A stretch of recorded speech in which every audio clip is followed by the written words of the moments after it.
because the people that had originally taken us in had suddenly realized that we were Nazis, and it would be detrimental to their good name in the community if they harbored us. So the sooner we were ready to go, the happier they were. Okay, so what Dad had found, Dad was always on the move, okay? And not only was he looking for gasoline, he was scared out of his wits because he figured, okay, I'm one of those that are gonna line up against the wall and shoot because I was closely related to the regime. I was involved, okay? Well, by that time, the troops had come in and the officers, Berchtesgaden was declared headquarters of the High Command of Southern Bavaria, okay, and guess what? Up on that hill, there was this house, this tea house, and there was an elevator that didn't function because 2 or 3 weeks prior, mercenary troops from France had come in, independent of the American army. They had found the liquor lockers in what was left, I don't know where, probably in the ruins of Hitler's or Bormann's house, and they had imbibed to the point that they didn't really know what they were doing anymore, but they got up into the house, not through the elevator, because there was covered with snow, but they scrambled up there. They saw that the elevator door on top was closed, and when that meant that the cabin was down below. So they said, okay, Hitler is hiding in there. They shot the door open. They saw strands of wires and cables, and because the house was so exposed to the elements, there were cement bags everywhere to make repairs. So they hauled the cement in, dropped it down onto the cabin, and guess what? The cement sacks opened up, and all this fine stuff came out and attached itself to all the strands of wires and cables, and the elevator didn't work. Okay, so the word went out. There's a man somewhere in the community that knows how to run this thing. Okay, everybody says, where's George Meyer? And George Meyer thought, okay, they're after me. And the more they looked for him, the more where he was hiding. But finally, they caught up with him. And the officer, his name was, the American officer was Captain Snyder. Wonderful man. I mean it, sincerely. He kept a lot of kids alive. I'll tell you after.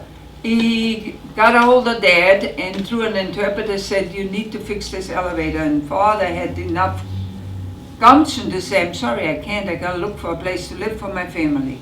He says, well, there must be some kind of a home left up there or anywhere in the vicinity that you can bring your family to.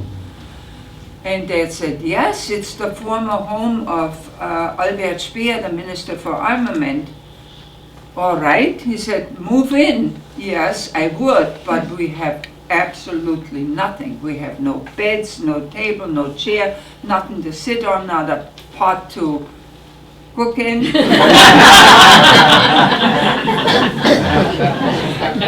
And Captain Snyder says, find whatever you can. If somebody tries to stop you, send them to me.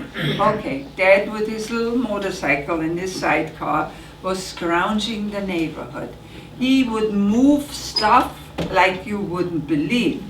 Everything but a couch and a refrigerator. Wouldn't have helped anyway because there was no electricity. But we got out of this situation into this house. This house, okay, let's scroll through there.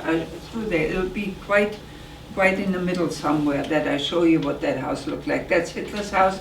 That's after they rebuilt it. That's after the bombing. These are some of the spots. It's a hotel. That is Hitler's house, and that was where the Gestapo was. Hitler and the kids in the area. I'm not in there, but this girl and this boy were Albert Speer's children. Okay, some more. That's myself and Goebbels. Joseph Goebbels, Minister of Propaganda. Nice kids, those three. Okay. me again, the woman that took the picture had an issue with these girls. And she put me in the middle in a chair. Oh. And the others were standing there. It's fun. She's the only way she could get rid of her feelings. Anyway, Göring and his wife and their child, that was his house, very close, all in the same vicinity. After the bombing, they knew exactly where everything was, so they bombed everything of importance further. That was Bormann, and that's his son. Hitler, Eva Braun, I don't know who the girls are. This is the Speerhaus. That used to be called Haus Woltenberg, and it was a recuperation home for children with respiratory illness. Speer took it over. Down the bottom of the hill was his office. He had a large studio because he was planning to reconstruct Berlin in a fascist way. He was told he wasn't involved like some of the others. He was not. In my eyes, I saw him as an artist, and he did what he had to in order to do what he wanted to do. Anyway, we moved into this spot. This was the bottom area where there was living room, dining room, a kitchen over here. In the middle was the bedrooms of the Speers and their children, and upstairs is where they help lived. But we felt most secure being on top. We couldn't lock the doors because the keys were all gone. Okay, so this thing was always open during the night. And it took, I don't know how long, I would say months before we were able to take one of the doors in the house and install it at the bottom of the stairs that were going up to this, so we had at least some kind of a security. Okay. Pretty spot. Down the bottom of the hill was a farm, a experimental farm where we were able to get milk. We could go, I think it was twice a week, with a container and collect milk. And the milk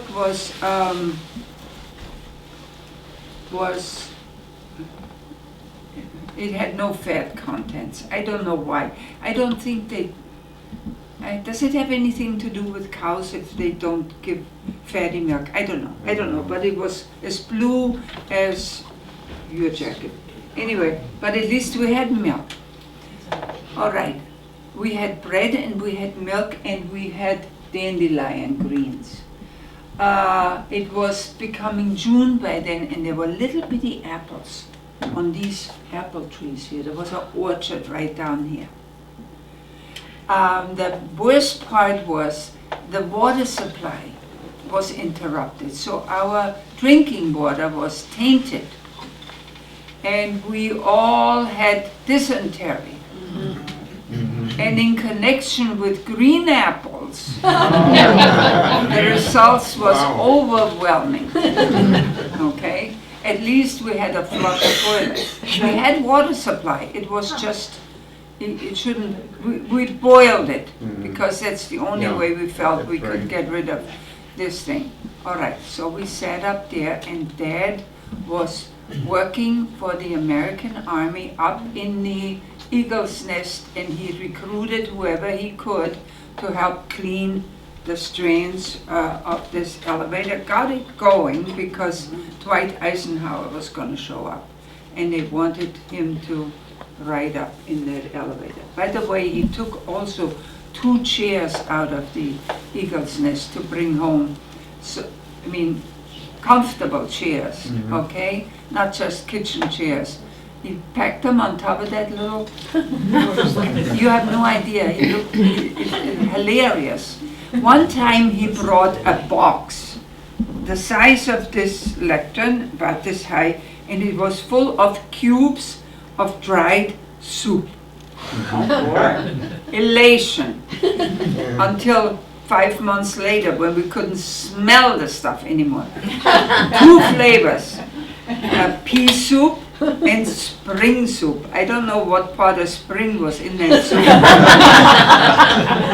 But I mean, if you're hungry enough, you eat anything, right?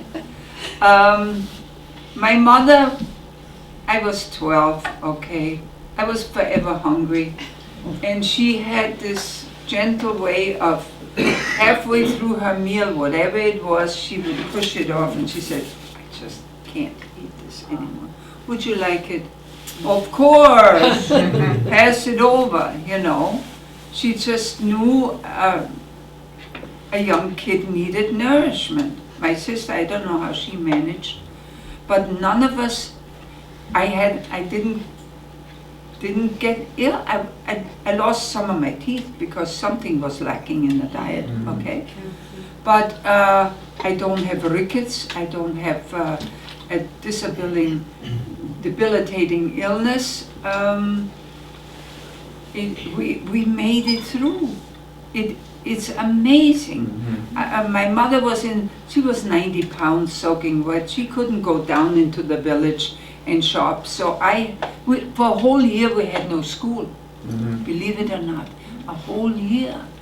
I mean, there was nothing wrong with the village down below, not one bomb fell into the village, but school was cancelled. Don't ask me why, I was going to high school by that time.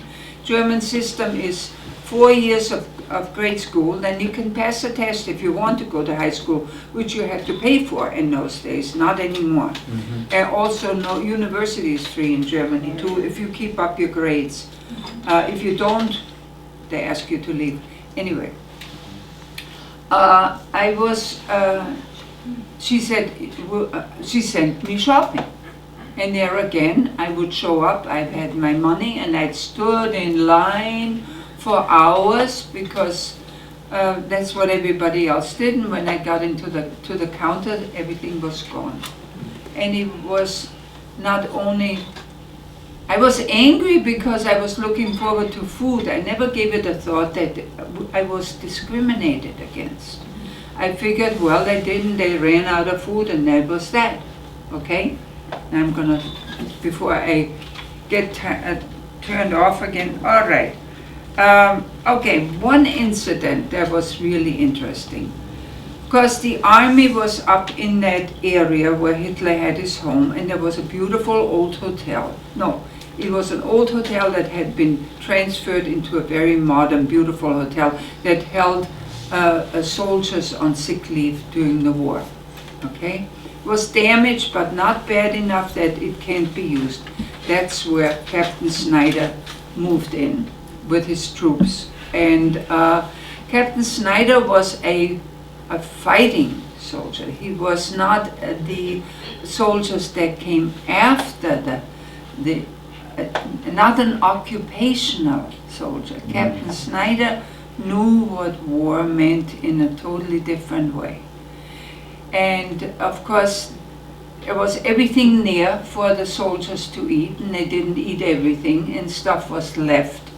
Like, for instance, pancake batter, which was something we didn't know that anybody ate in the morning for breakfast, because we used to have a roll and a cup of cocoa and a cup of coffee, what they called coffee in those days, and that was our breakfast. But American soldiers ate pancakes, and there was gallons of pancake batter left. And Captain Snyder said, bring a container. Children only could come with a container and collect what was left over. You have no idea how far children would walk to get whatever was left, because it sustained some of them to a better time, for a better time.